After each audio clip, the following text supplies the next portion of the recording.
The Cop and the Anthem by O. Henry. On his bench in Madison Square, Soapy moved uneasily. When wild geese honk high of nights, and when women without sealskin coats grow kind to their husbands, and when Soapy moves uneasily on his bench in the park, you may know that winter is near at hand. A dead leaf fell in Soapy's lap. That was Jack Frost's card. Jack is kind to the regular denizens of Madison Square, and gives fair warning of his annual call.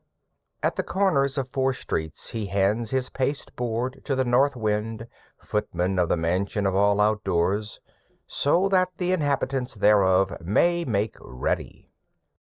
Soapy's mind became cognizant of the fact that the time had come for him to resolve himself into a singular committee of ways and means to provide against the coming rigor, and therefore he moved uneasily on his bench. The hibernation ambitions of Soapy were not of the highest.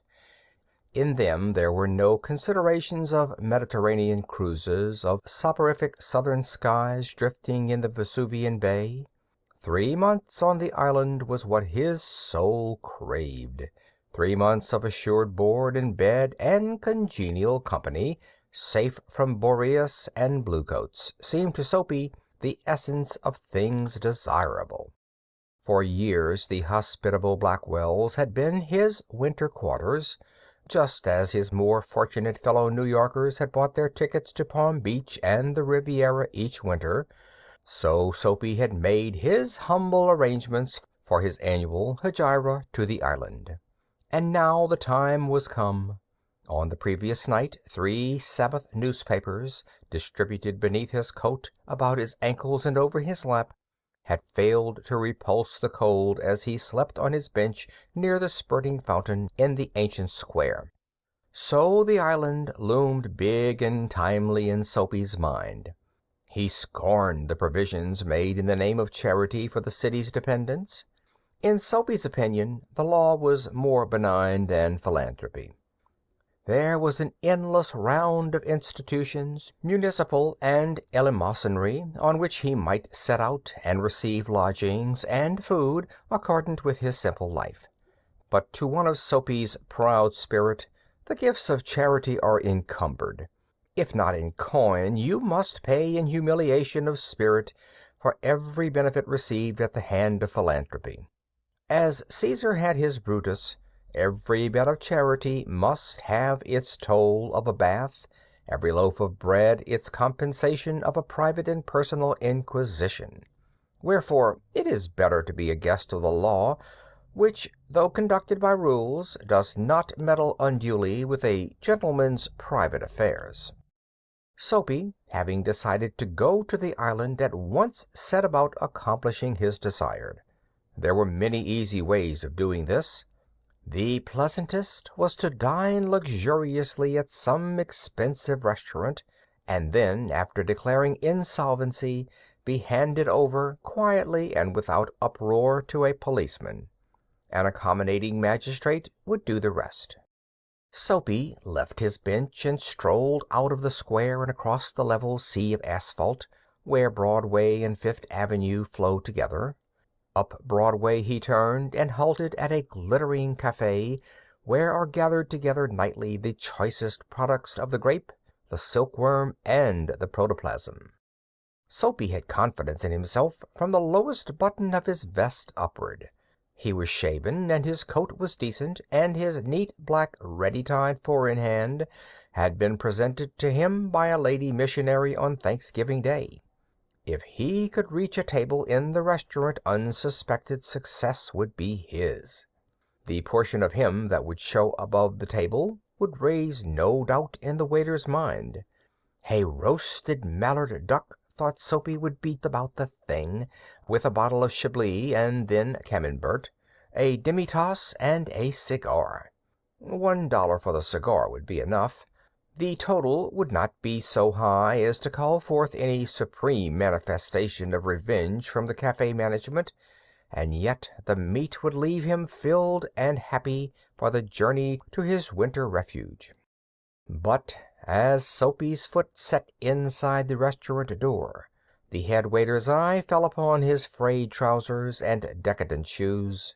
Strong and ready hands turned him about and conveyed him in silence and haste to the sidewalk and averted the ignoble fate of the menaced mallard. Soapy turned off Broadway. It seemed that his route to the coveted island was not to be an Epicurean one. Some other way of entering Limbo must be thought of. At the corner of 6th Avenue, electric lights and cunningly displayed wares behind plate glass made a shop window conspicuous. Soapy took a cobblestone and dashed it through the glass. People came running around the corner, a policeman in the lead. Soapy stood still with his hands in his pockets and smiled at the sight of brass buttons. "Where's the man that done that?" inquired the officer excitedly. "Don't you figure out that I might have had something to do with it?"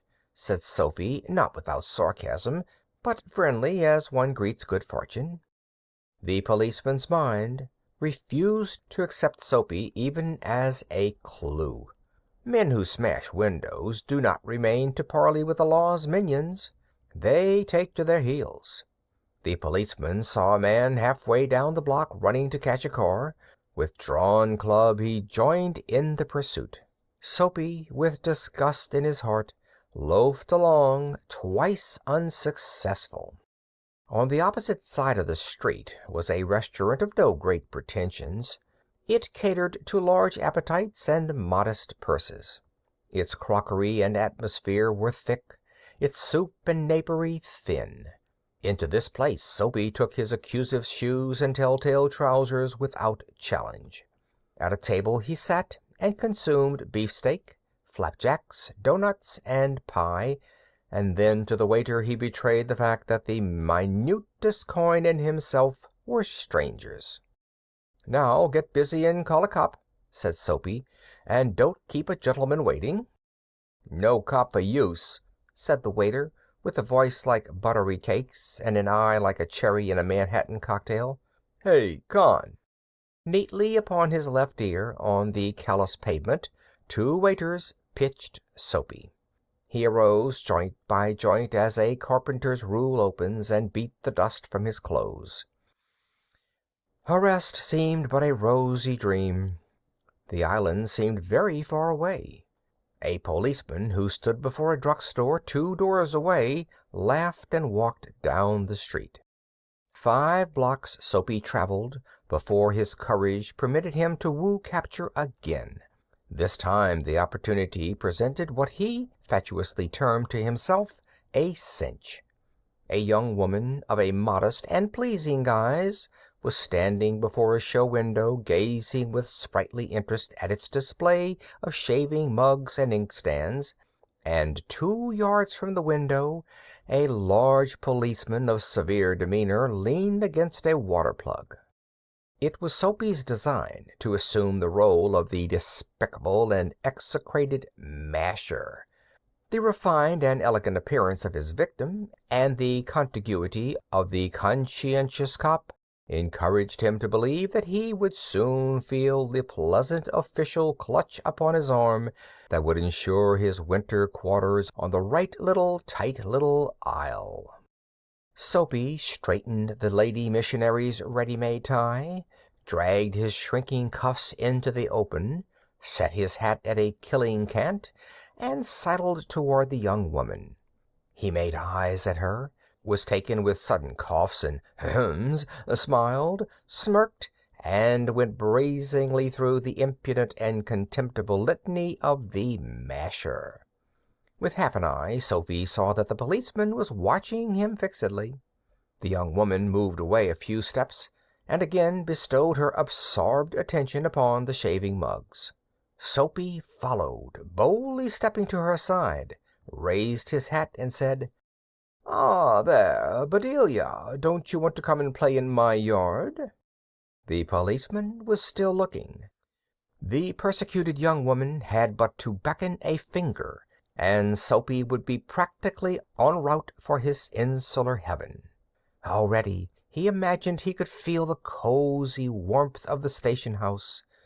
The young woman faced him and, stretching out a hand, caught Soapy's coat sleeve. "Sure, Mike," she said joyfully. "If you'll blow me to a pail of suds, I'd have spoke to you sooner, but the cop was watching." With the young woman playing the clinging ivy to his oak, Soapy walked past the policeman, overcome with gloom. He seemed doomed to liberty. At the next corner he shook off his companion and ran. He halted in the district where by night are found the lightest streets, hearts, vows, and librettos. Women in furs and men in greatcoats moved gaily in the wintry air.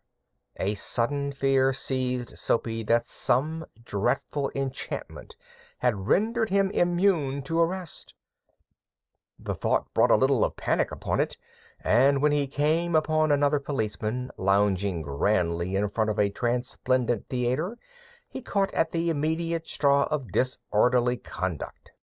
On the sidewalk, Soapy began to yell drunken gibberish at the top of his harsh voice.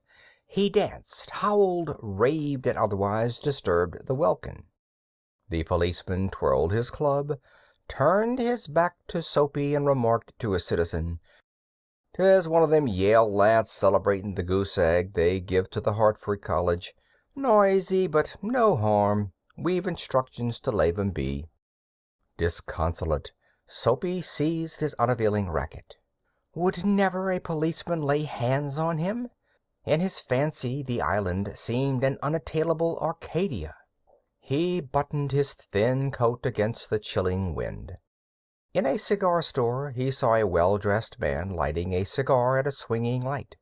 His silk umbrella he had set by the door on entering. Soapy stepped inside, secured the umbrella, and sauntered off with it slowly. The man at the cigar light followed hastily. "My umbrella," he said sternly. "Oh, is it?" sneered Soapy, adding insult to petty larceny. "Well, why don't you call a policeman? I took it. Your umbrella. Why don't you call a cop? There stands one on the corner." The umbrella owner slowed his steps. Soapy did likewise, with a presentiment that luck would again run against him. The policeman looked at the two curiously. "Of course," said the umbrella man. "That is, well, you know how these mistakes occur. If it's your umbrella, I hope you'll excuse me. I picked it up this morning at a restaurant. If you recognize it as yours, why, I hope you'll—" "Of course it's mine," said Soapy viciously. The ex-umbrella man retreated. The policeman hurried to assist a tall blonde in an opera cloak across the street in front of a streetcar that was approaching 2 blocks away. Soapy walked eastward through a street damaged by improvements. He hurled the umbrella wrathfully into an excavation. He muttered against the men who wear helmets and carry clubs. Because he wanted to fall into their clutches, they seemed to regard him as a king who could do no wrong. At length Soapy reached one of the avenues to the east, where the glitter and turmoil was but faint. He set his face down this toward Madison Square, for the homing instinct survives even when the home is a park bench. But on an unusually quiet corner, Soapy came to a standstill. Here was an old church, quaint and rambling and gabled. Through one violet-stained window a soft light glowed where, no doubt, the organist loitered over the keys, making sure of his mastery of the coming Sabbath anthem. For there drifted out to Soapy's ears sweet music that caught and held him transfixed against the convolutions of the iron fence. The moon was above, lustrous and serene. Vehicles and pedestrians were few. Sparrows twittered sleepily in the eaves. For a little while the scene might have been a country churchyard. And the anthem that the organist played cemented Soapy to the iron fence, for he had known it well in the days when his life contained such things as mothers and roses and ambitions and friends and immaculate thoughts and collars. The conjunction of Soapy's receptive state of mind and the influences about the old church wrought a sudden and wonderful change in his soul. He viewed with swift horror the pit into which he had tumbled, the degraded days, unworthy desires, dead hopes, wrecked faculties and base motives that made up his existence. And also, in a moment, his heart responded thrillingly to this novel mood. An instantaneous and strong impulse moved him to battle with his desperate fate. He would pull himself out of the mire. He would make a man of himself again. He would conquer the evil that had taken possession of him. There was time. He was comparatively young yet. He would resurrect his old eager ambitions and pursue them without faltering. Those solemn but sweet organ notes had set up a revolution in him. Tomorrow he would go into the roaring downtown district and find work. A fur importer had once offered him a place as driver. He would find him tomorrow and ask for the position. He would be somebody in the world. He would...